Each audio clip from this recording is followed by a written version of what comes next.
আসসালামু আলাইকুম। যে কোয়েল পাখিগুলো আমি দেখাচ্ছি অল্প জায়গার ভিতরে বেশি লাভ কিভাবে করা যায় এই কোয়েল পাখি পালন করে সেটা আমি দেখাচ্ছি। তো প্রথমে আমি যেটা বলবো, এই কোয়েল পাখিটার জাতটা কি জাত সেটা আপনাদের পরিচয় করে দিচ্ছি।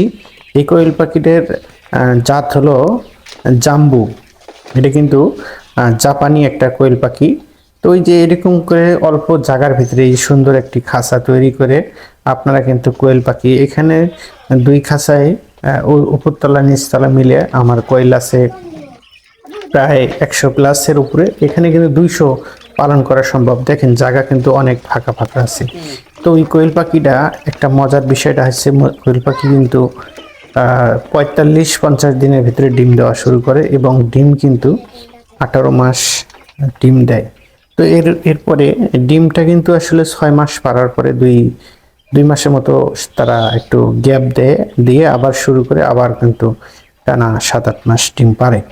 তো সেক্ষেত্রে আপনারা কিন্তু চাইলে কিন্তু এই কোয়েল পাখিগুলি আপনারা কিন্তু বাসায় যে কেউ পালতে পারেন। বেকারত্ব দূর করার জন্য আমাদের বাংলাদেশের ডিমের চাহিদা